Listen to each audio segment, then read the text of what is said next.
किसी समय अवंतिका के जंगल में एक धूर्त सियार रहता था।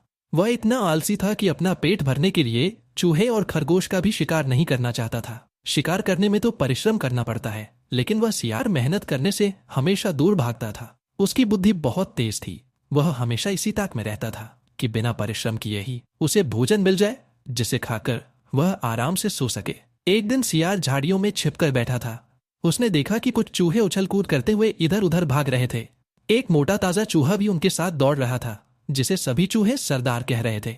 अपने सरदार की आज्ञा का पालन सभी चूहे कर रहे थे।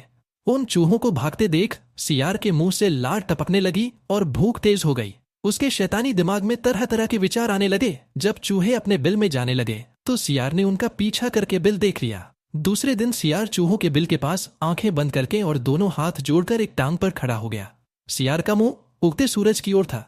चूहे अपने बिल से बाहर निकले तो सियार को इस प्रकार खड़े देखकर हैरान हो गए। एक चूहा सियार के पास जाकर बोला, मामा, किस कारण से तुम एक टांग पर खड़े होकर स्वयं को कष्ट दे रहे हो? सियार बोला, अरे मूर्ख चूहे, यदि मैंने इस पृथ्वी पर अपनी चारों टांगें टिका दी तो यह पृथ्वी हिल जाएगी और तुम सब मर जाओगे। तुम्हारे कल्याण के लिए ही मैं एक टांग पर खड़ा हूँ।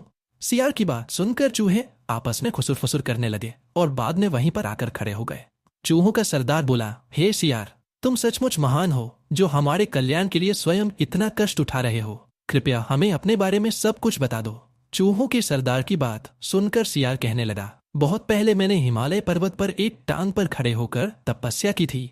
सैकड़ों वर्षों की तपस्या से खुश होकर देवताओं ने मेरे ऊपर फूलों की वर्षा की और कहा कि मेरा भार इतना अधिक बढ़ जाएगा कि यदि मैंने चारों पैर जमीन पर रख दिए तो यह पृथ्वी फटकर दूसरी ओर निकल जाएगी। मेरी कृपा के कारण ही यह धरती टिकी है।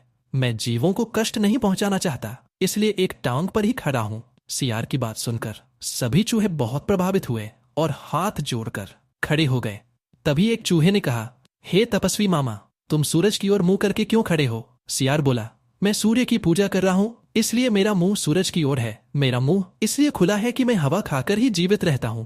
मेरी तप की शक्ति ही हवा को तरह तरह के स्वादिष्ट पकवानों में बदल देती है।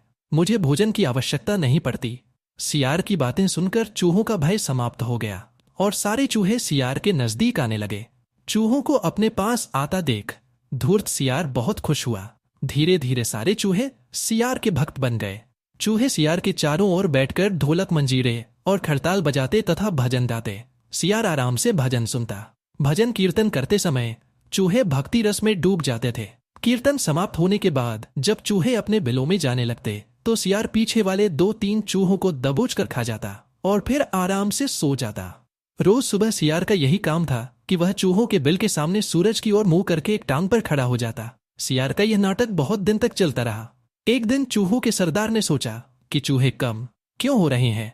एक दिन चूहों के सरदार ने कहा, हे महात्मा सियार, क्या कारण है कि मेरी टोली के चूहों की संख्या कम हो रही है? सियार बोला, हे चतुर्मूषक, जो चूहे सच्चे मन से मेरी भक्ति करते हैं उन्हें शरीर सहित बैकुंठ की प्राप्ति होती है। बहुत से चूहों को मेरी भक्ति का लाभ मिल चुका है।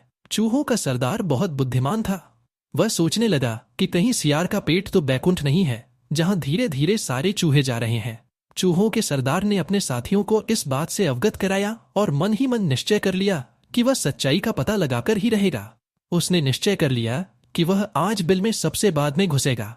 दूसरे दिन भजन कीर्तन के बाद चूहों का सरदार सबसे पीछे था। सारे चूहे तो बिल में घुस गए, लेकिन चूहों का सरदार धीरे धीरे चल रहा था। सियार ने जैसे ही चूहों के सरदार को दबोचना चाहा तो वह कूदकर बहुत दूर चला गया। चौकन्ना रहने के कारण ही चूहों का सरदार सियार के चंगुल से बच गया। चूहों के सरदार ने सभी चूहों को आदेश दिया कि सब एक साथ मिलकर आक्रमण कर दें। चूहों के सरदार ने कूदकर अपने दांत सियार की गर्दन में गड़ा दिए। देखते ही देखते सभी चूहों ने मिलकर महात्मा सियार को मौत के घाट उतार दिया। चूहों ने सियार की बोटी बोटी नोचकर खा ली। वहां पर अब केवल सियार की हड्डियां ही पड़ी थीं। इस प्रकार जल्द ही उस ढोंगी सियार की असलियत सबके सामने आ गई।